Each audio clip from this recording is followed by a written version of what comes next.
This continues to be our big focus story, the hostage crisis in Sydney. We're getting you live coverage from the ground, latest information as it happens. And the latest information that is in fact coming in is that the situation has been upgraded to a terror incident by the Australian police. This after questioning of the 5 hostages revealed that up to 4 bombs may have been placed by the hostage taker, 2 inside the Lindt Cafe and the other 2 at various locations in Sydney's central business district. These 5 hostages were able to escape earlier, about an hour apart. They include 2 customers and 3 employees at the Lindt Cafe. The police have not yet confirmed how many hostages are still inside, but has said that the number is not as high as 30 as was in fact estimated earlier. Our only goal tonight, and for as long as this takes, is to get those people that are currently caught in that building out of there safely. That remains our number 1 priority, and nothing will change. We have large numbers of police.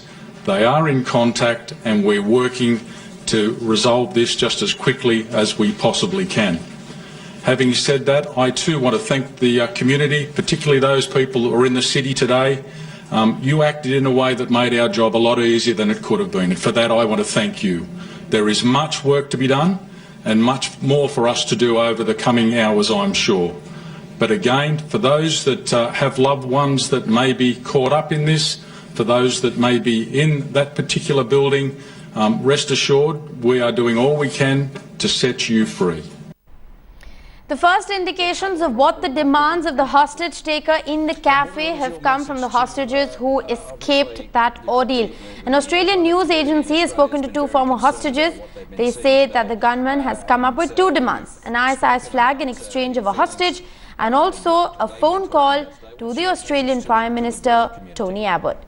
Let's tell you that these claims at this point in time are unverified. This is source-based information from an Australian news agency who claims that they have in fact spoken with 2 hostages, and these are the demands that the hostage taker has in fact put in place. The hostages have also told the police that the gunman talked about 4 bombs, 2 inside the cafe and 2 in the surrounding central business district of Sydney.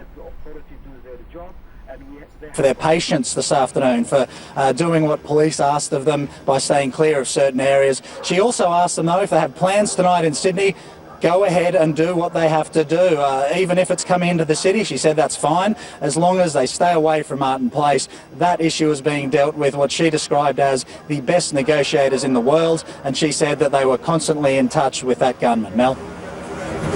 All right, Sean, thanks very much for that update. All right, the IT firm Infosys has confirmed that one of their company's employees is among the hostages at the Lindt Cafe in Sydney. A statement released by Infosys says that they're also in the process of confirming the whereabouts of all their other employees fanned out across the city. The company is in constant touch with local authorities and the Indian consulate in Sydney for updates on the situation on the ground. The family of the employee has been informed and all possible help is being extended to them. Infosys hopes that the situation gets resolved peacefully and at the earliest, while extending prayers to the families of those involved.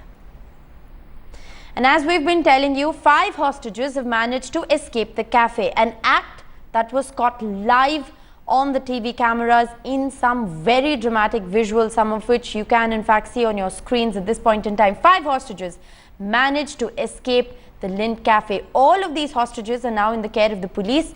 They are being questioned for any further information, any details that they may divulge that could aid the police in their investigation. The first escape was around 10:15 a.m. Indian time. Footage showed 2 men running from the front of the cafe. A third, dressed in what appeared to be a Lindt uniform, escaping out of the side door on Phillip Street. A heavily armed officer can also be seen coming out of the side door behind the staff worker. And it was nearly an hour after the first set of hostages escaped at around 10:15 a.m. India time that some more dramatic footage showed 2 women, both of whom appeared to be cafe workers, running down Martin Place away from the cafe. There was a palpable relief on their faces as they entered the police cordon. This takes the number of hostages who escaped to 5. Authorities have still not confirmed how many staffers and customers were taken hostage this morning. But the police investigation, the latest police investigation, in fact, reveals that the estimate of 30, which was in fact initially made, is in fact incorrect. They do believe that there are perhaps fewer people. The police also in that press conference said they were still in ongoing negotiations with the hostage taker, this armed man inside the cafe. They would not confirm how many people are inside. It is believed, a lot of the local media here have reported that the hostages, or some of the hostages inside the cafe, have made contact with them on behalf of the gunman, or the armed man I should say. We're not sure that he is carrying a gun.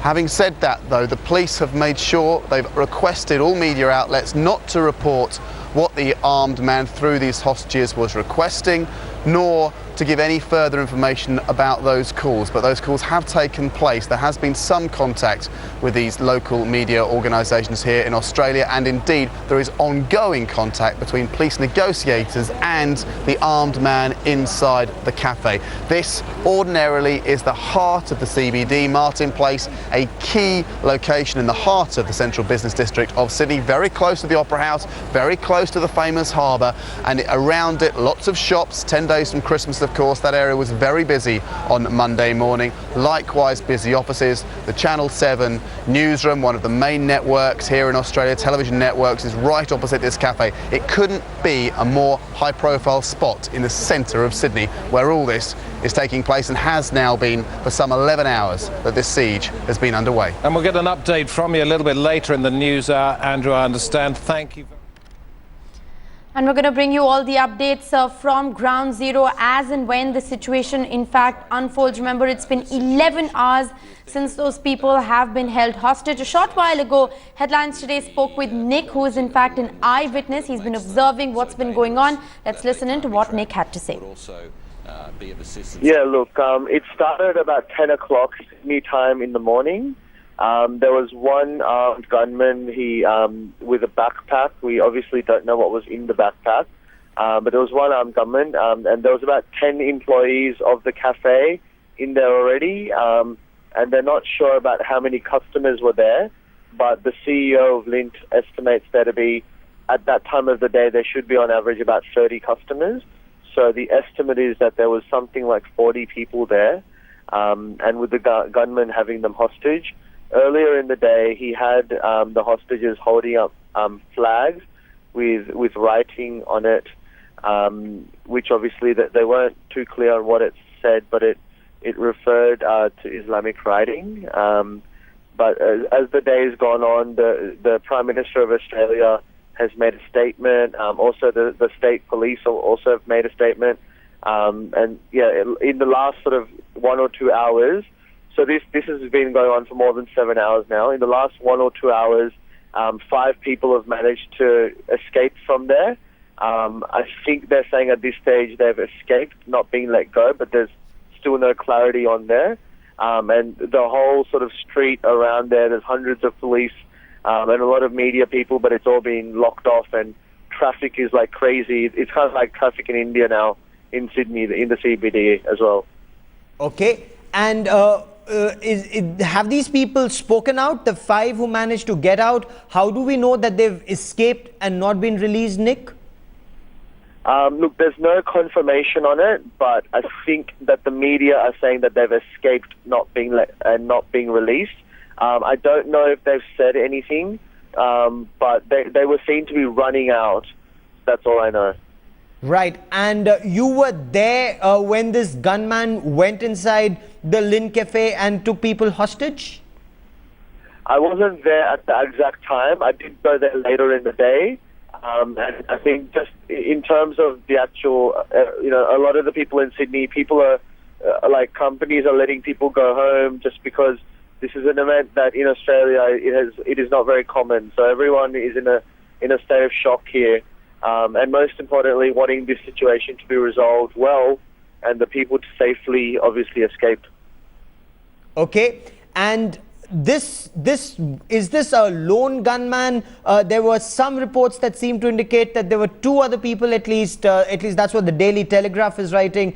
two other people similarly attired, they're wearing a similar t-shirt, black t-shirt, white writing and a headband. Can you tell us something more about that, Nick? Yeah, so there was reports that there was maybe 2 or 3 people, but the video and all the sort of the actual images have only shown one person by himself with a gun in his hand and a backpack. So it's confirmed that it's the one person, but if there's any additional people, there's no confirmation about that. All right, as the crisis unfolds and some hostages manage to escape, many are still trapped inside. One such man trapped inside managed to contact his mother through a text message. The conversation on SMS has the son telling his mother that he is inside the cafe and is unarmed. The mother claims that the SMS was the last contact that was established between the two. To put this entire story in perspective, let's just take a look at how the entire sequence of events has in fact folded through the course of the day. The incident began with a lone gunman taking customers and employees at the popular Lindt Cafe hostage at around 10 a.m. local time. Offices were just opening and the cafe was full of customers that were heading to work. The cafe is in the middle of the bustling Sydney Central Business District with important institutions such as the Reserve Bank of Australia and several bank headquarters nearby. The area is also close to the New South Wales State Parliament as well as the Indian, Pakistani and US consulates, all of which, remember, have been evacuated this morning. I literally just walked up from Martin Place Station, walked up the stairs to get my coffee at the Lindt Cafe, and for some reason this morning I decided to get it at the station underneath, and for some reason I did that, and then I just got pushed back by the police literally as I walked up the steps. So it was all obviously happening as I was approaching the steps to go up to the building. Yeah, but my work colleagues were all up there and it's a bit worrying. I walked up to the door and then everyone was sitting down and the door was locked, which is pretty weird because it's never locked. And there was one guy walking around with a hat and a beard, and he was just walking around just there, and I think I saw my manager there. And then I was talking to another guy. He told me it was armed robbery, and then that's when the police showed up, and then they cordoned off the whole area, and then that's when everyone inside put their arms against the window. All right, the police and the media soon surrounded that particular area with the first pictures of the gunman being flashed across the world. Hostages were seen soon after holding black flags with Islamic text inscribed on them against the window panes of the Lindt Cafe. There are no confirmations on either the number of gunmen or the number of hostages. This is the single biggest challenge that is being faced by the investigating authorities. They cannot confirm whether there is one gunman or whether there is in fact more than one gunman who's holding how many people hostage. The estimates that Lindt Cafe would give according to the time of the day it is that there could perhaps be 40 people.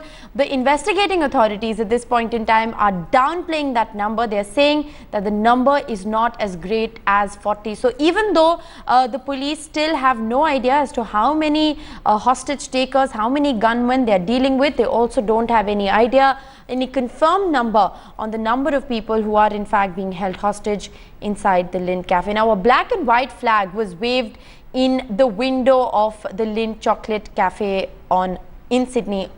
Now, a hostage account says that the gunman has demanded an ISIS flag in exchange of the release of the hostage. The police commissioner of the Australian Police in fact did speak out. Let's listen into what he had to say. At this stage, it's certainly something we couldn't rule out. We're not tagging it at this stage. What we have got is an armed offender that has a number of undisclosed hostages in a city building. In terms of your protocols and your... I'm not in a position to confirm any of that, as I've said. My briefing to you now is very high level, just to ensure that people have an understanding of the situation. The detail that you're seeking out would be better dealt with by the operational commanders, and as I say, we'll move to that just as soon as we can. Well, and as we've been reporting, a black and white flag was waved in the window of the Lindt Chocolate Factory in Sydney. Now, a hostage account says that the gunman has demanded an ISIS flag in exchange of the release of a hostage.